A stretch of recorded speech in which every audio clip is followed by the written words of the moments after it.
What is up, Babylonians? Dan was here, and today is the day. So what does that mean? Well, it looks like the Outriders update and the buffs for all of the classes, and there are some universal buffs as well, will be coming out today.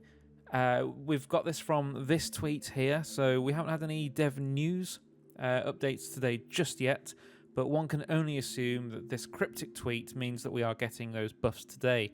So let's have another run through those buffs and see what we are getting. So first of all, what this means is they've obviously found the issue to the crashing bug that they had, and they are looking to release the patch to us today. So first of all, let's have a look at what the Pyro has to offer now. So first of all, we've got Feed the Flames for the Pyromancer. The ammo replenished by the bullet absorption mod used to be 33%, which to be honest I didn't think was that bad. With two of those you can get up to 66%, but they're actually increasing that now to 40%. So if you have the two enemies taken by that, you will get a bonus of 80% additional ammo back from that. Now moving on to the volcanic rounds, so the resistance debuff provided by the susceptibility mod has been increased to 50% from 34%. So that's going to reduce the resistance of those enemies now by 50%, allowing you to deal much greater damage. The reload boost and lava shots mods have just had their perks swapped over.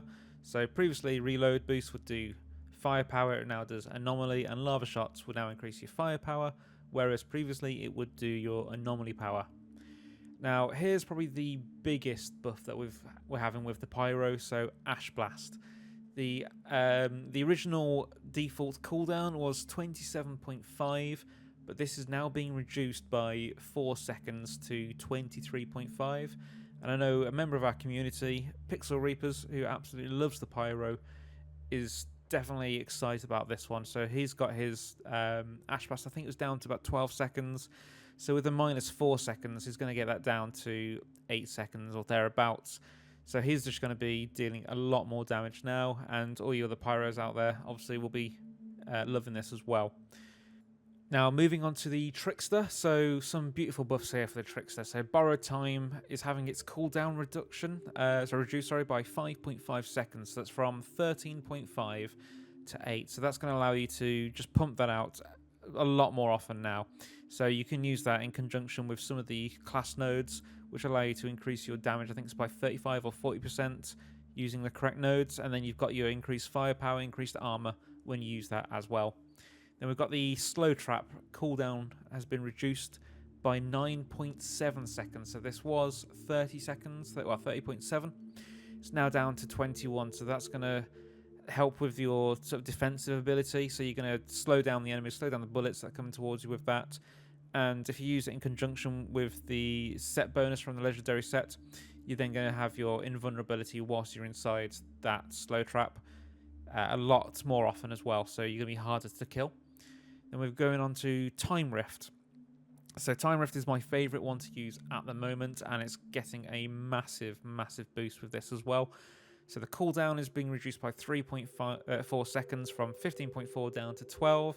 So you're going to be able to pump that out more often. So I've already got it down to, I think, less than 10 seconds anyway. So this is going to be a massive boost for me as well. Going to be able to use that more often. It will take it out of line with my Hunt the Prey, which I can use almost at the exact same time. But that's fine. I don't mind that. So as long as I'm keeping those enemies in the air as often as possible, they can't kill me and I can kill them.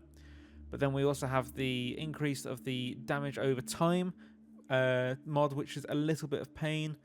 So it's gone from a base of 0.35 to 0.6. That's almost doubling the damage. So it's gone up by 71%. The duration has been reduced to 6 seconds. So it's going to pump out that damage a lot quicker as well. So you're going to have an increase of damage, but from the fact that it's almost 71% increased damage from that, but then it's going to be all of that damage is going to come a lot quicker. Then you're going to have the armor resistance debuff provided by the Time Crack mod has been increased to 35% from 25%, and then We have an increase to the weapon cleave damage provided by the pain transfer, which is one of my favourite mods at the moment. So that's going to put 20% of the weapon damage onto enemies as opposed to the previous 10%. So that's doubling the damage that you're going to be doing to your enemies that are affected by Time Rift. So that is a beautiful increase there for us. Technomancers now, they're getting a massive buff to their anomaly. So primarily they are a firepower build. They do have some fun anomaly builds that you can make, but they're not as impressive. They don't deal as much damage as the firepower builds as it stands. But with these updates now, so we've got the pain launcher being reduced. The cooldown's been reduced by 10 seconds from 40 to 30, allowing you to deal a lot more damage a lot quicker.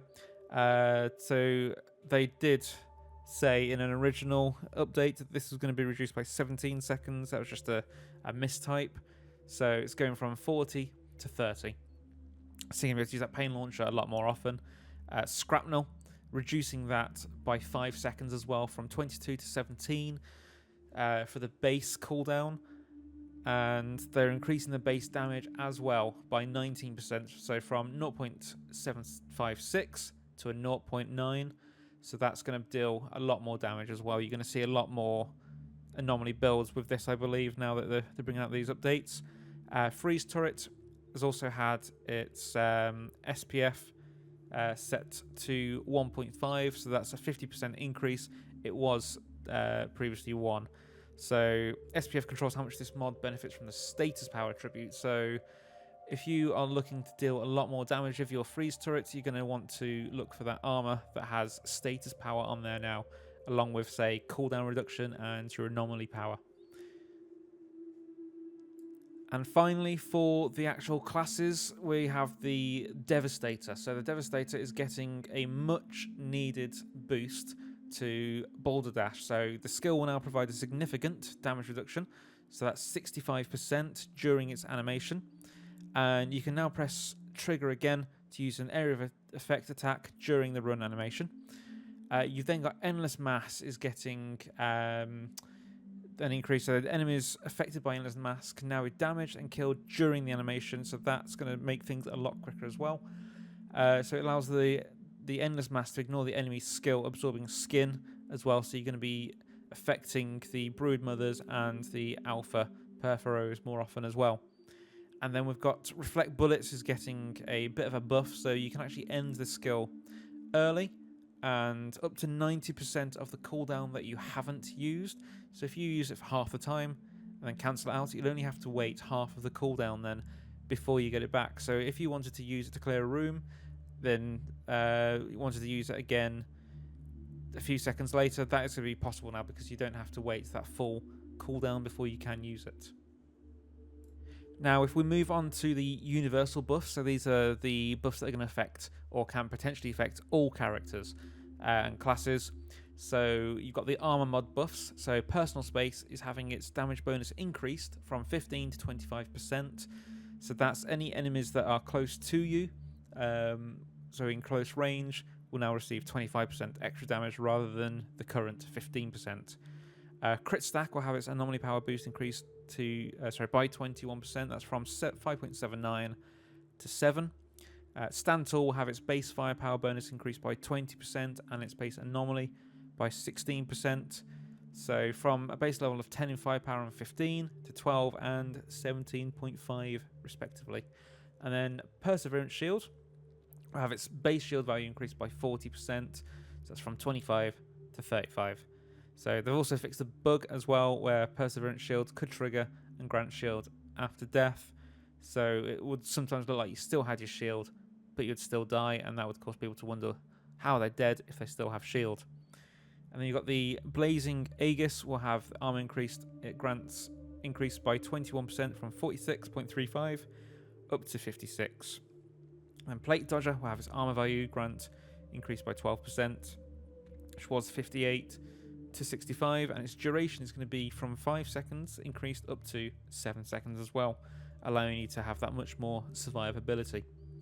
And if we look at the weapon mods as well, so Anomaly Enchantment will have its coefficient increased from 30% anomaly power to 40%. And this means that bone shrapnel will have its damage increased by 5%. So that's from 56.7 to 59.85. So we're going to now need to have a look at all of the classes that we've done videos on, and maybe revisit and do a new video on these. So especially the chill bill, that's going to have a massive buff with the fact that you can use shrapnel grenades a lot quicker, etc. So we're going to have a look into these now and get some more videos out for you. Hopefully you'll enjoy them.